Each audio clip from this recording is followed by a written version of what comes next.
ഇന്ദ്രപ്രസ്ഥത്തിൻ്റെ ചക്രവർത്തി സാമ്രാട്ടിനെയും അദ്ദേഹത്തിൻ്റെ 4 സഹോദരന്മാരെയും അവരുടെ ഏവരുടെയും ധർമ്മപത്നിയാകുന്ന ദ്രൗപദിയെയും കൗരവപ്രമുഖനാകുന്ന ദുര്യോധനനും അദ്ദേഹത്തിൻ്റെ മാതുലൻ ഗാന്ധാരരാജനും ചേർന്ന് ക്ഷണിക്കുന്നു. ഉള്ളിലൊരു കൂറ്റൻ പകയും ചതിയും പേറി. അങ്ങനെ ആ സഭയിൽ അരങ്ങേറിയ ശകുനി വിരിച്ച വലയാകുന്നു കള്ളച്ചൂത്. അതിൽ യുധിഷ്ഠിരനും അദ്ദേഹത്തിൻ്റെ സഹോദരങ്ങളും അവരുടെ ധർമ്മപത്നി ദ്രുപദകന്യകയും വരിഞ്ഞു മുറുകി. അങ്ങനെ സർവ്വത നഷ്ടമായ യുധിഷ്ഠിര ചക്രവർത്തിയും ചക്രവർത്തിനി ദ്രൗപദിയും മറ്റു പാണ്ഡവരും 12 വർഷക്കാലം വനവാസത്തിനും 1 വർഷത്തെ അജ്ഞാതവാസത്തിനും പുറപ്പെട്ടു. അങ്ങനെ വനവാസത്തിന് ഗമിക്കപ്പെട്ട പാണ്ഡവർ വരാനിരിക്കുന്ന മഹായുദ്ധത്തിന് കളം നിറഞ്ഞാടുവാൻ തൻ്റെ പിതൃതുല്യനാകുന്ന ജ്യേഷ്ഠ സഹോദരൻ യുധിഷ്ഠിരനാൽ മഹാദേവനെ തപം ചെയ്ത് പ്രീതിപ്പെടുത്തി അദ്ദേഹത്തിൻ്റെ ആ മഹാഅസ്ത്രം പാശുപതം സ്വായത്തമാക്കുവാൻ നിർദ്ദേശിക്കുന്നു. തൻ്റെ ജ്യേഷ്ഠൻ്റെ ആജ്ഞ ശിരസാവഹിച്ച ആ സഹോദരൻ തപസ്സിനായി പുറപ്പെട്ടു. അർജുനന്റെ ആ യാത്ര പാണ്ഡവ സഹോദരങ്ങൾക്കും പാഞ്ചാലിക്കും അത്യധികം പരിഭ്രാന്തിയും ദുഃഖവും എല്ലാം ഉണ്ടാക്കി. എങ്കിലും അങ്ങനെയൊരു യാത്ര അനിവാര്യമാകുന്നതാകുന്നു. അതിനാൽ തന്നെ മനസ്സില്ലാ മനസ്സോടെ ഏവരും ആ സാഹചര്യം അംഗീകരിക്കേണ്ടതായി വന്നു. അങ്ങനെ ആ സാഹചര്യത്തിൽ പാണ്ഡവരെയും പാഞ്ചാലിയെയും ആശ്വസിപ്പിക്കുന്നതിനായി ധാരാളം ഋഷിവര്യന്മാർ പാണ്ഡവരുടെ പക്കൽ എത്തിച്ചേരുകയും പല സാഹചര്യങ്ങളിൽ അവർ അവയെയെല്ലാം അതിജീവിച്ചവരുടെ അനുഭവ കഥകൾ ഏവർക്കും പറഞ്ഞു നൽകുകയും തൽഫലമായി സാഹചര്യങ്ങൾക്ക് അനുസരിച്ച് മനസ്സിനെ പാകപ്പെടുത്തുവാൻ അവർ 5 പേർക്കും, അതായത് 4 പാണ്ഡവർക്കും പാഞ്ചാലിക്കും സാധിക്കുകയും ചെയ്തു.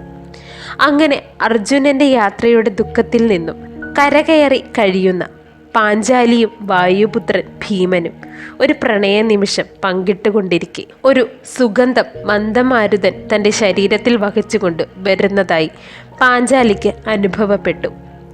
ആ സുഗന്ധം അവളെ മോഹിതയാക്കി. അവൾ വേഗം തന്നെ തൻ്റെ പതിയാകുന്ന ബൃഹോദരനോട് ആ സുഗന്ധത്തെക്കുറിച്ച് പറയുന്നു. ആ സുഗന്ധം ശ്രവിച്ചതോടെ ഭീമസേനൻ അത് കല്യാണ സൗഗന്ധികമെന്ന പുഷ്പത്തിൻ്റെ ആകുന്നുവെന്നും അത് ഹിമാലയ സാനുക്കളിൽ വളരുന്ന ദിവ്യപുഷ്പമാകുന്നുവെന്നും പറഞ്ഞു നൽകി. അപ്പോൾ അവൾ തൻ്റെ പ്രിയനോട് തനിക്ക് ആ പുഷ്പത്തിൻ്റെ ഗന്ധം അത്രമേൽ പ്രിയങ്കരമായി കഴിഞ്ഞിരിക്കുന്നു, തൻ്റെ അഴിഞ്ഞുലഞ്ഞു കിടക്കുന്ന ഈ വാർമുടിയിൽ അണിയുവാൻ തനിക്കത് വേണമെന്ന് പറയുന്നു. അതുപ്രകാരം തൻ്റെ പ്രിയയുടെ ആഗ്രഹപൂർത്തീകരണത്തിനായി ആ പതി ഹിമാലയ സാനുക്കളിലേക്ക് കല്യാണ സൗഗന്ധികത്തിനായി പുറപ്പെടുന്നു.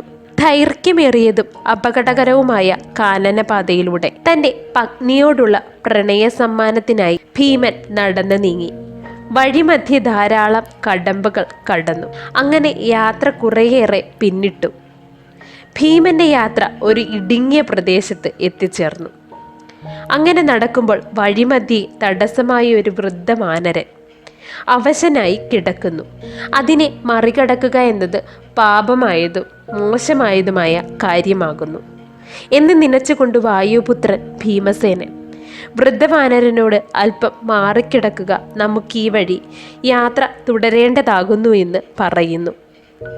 തനിക്ക് ഇവിടെ നിന്നും അല്പം പോലും ചലിക്കുവാനുള്ള ആവതില്ല. അതിനാൽ തന്നെ താങ്കൾ നമ്മുടെ വാലല്പം ഉയർത്തി കടന്നു പോയിക്കൊള്ളുവാൻ പറയുന്നു ആ വാനരൻ.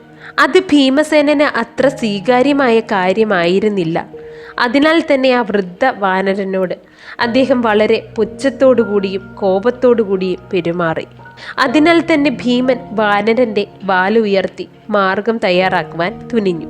തൻ്റെ ഇടത് കരത്തിന് ഉള്ളതേ ഉള്ളൂ ഈ വാനരന്റെ വാലെന്ന് നനച്ചുകൊണ്ട് ഭീമൻ ഇടത് കരം ഉപയോഗിച്ച് വാൽ പിടിച്ചുയർത്താൻ തുടങ്ങി.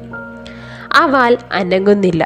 വലതുകരം ഉപയോഗിച്ച് ശ്രമിച്ചിട്ടും യാതൊരു മാറ്റവും ഉണ്ടായില്ല. ഈ നിസ്സാര വാനരന്റെ കേവലം ഒരു വാൽ ഉയർത്താൻ സാധിക്കുന്നില്ലേ എന്ന് ചിന്തിച്ച് കോപിതനായി ഭീമൻ എങ്കിലും താൻ ശ്രമം ഉപേക്ഷിക്കില്ല എന്ന് കരുതി വീണ്ടും ആ വാൽ ഉയർത്താൻ തുനിഞ്ഞു. എങ്കിലും ആ ശ്രമം പരാജയപ്പെട്ടു. പ്രപഞ്ചത്തിൽ ഏറ്റവും ശക്തനാകുന്ന തനിക്ക് ഒരു വാനരന്റെ വാൽ ഉയർത്താൻ കഴിഞ്ഞില്ല. എങ്കിൽ ഈ കിടക്കുന്നത് വെറുമൊരു വാനരനല്ല എന്ന സത്യം തിരിച്ചറിഞ്ഞു ഭീമൻ. അതിനാൽ തന്നെ പ്രഹോദരൻ കരങ്ങൾ കൂപ്പിക്കൊണ്ട് തൊഴുത് നമ്മുടെ അറിവുകേടിൻ്റെ ഫലമായി നാം ചെയ്ത പ്രവൃത്തിക്ക് നാം മാപ്പ് ചോദിക്കുന്നു.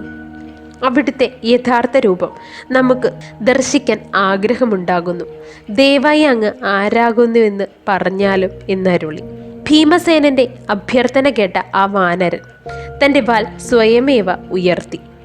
പിന്നീട് ആ വൃദ്ധ വാനര രൂപം പരിണമിച്ചുകൊണ്ട് സാക്ഷാൽ വായുപുത്രൻ കേസരീനന്ദൻ, അഞ്ജനാതനയൻ, രാമസേവകൻ, ഭീമസഹോദരൻ, ഭക്ത ഹനുമാനായി തീർന്നു. തൻ്റെ സഹോദരൻ ഭീമന്റെ ബലശാലി എന്ന അഹങ്കാരം ശമിപ്പിക്കാൻ ആഗതനായതാകുന്നു ഹനുമാൻ.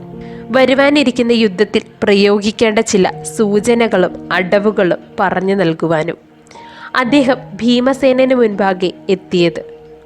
അങ്ങനെ തൻ്റെ ജ്യേഷ്ഠൻ്റെ ദർശനവും ഉപദേശങ്ങളും സിദ്ധിച്ച ഭീമൻ പാഞ്ചാലിക്കുള്ള കല്യാണ സൗഗന്ധികവും കരസ്ഥമാക്കി അവളുടെ അടുക്കലേക്ക് യാത്രയായി.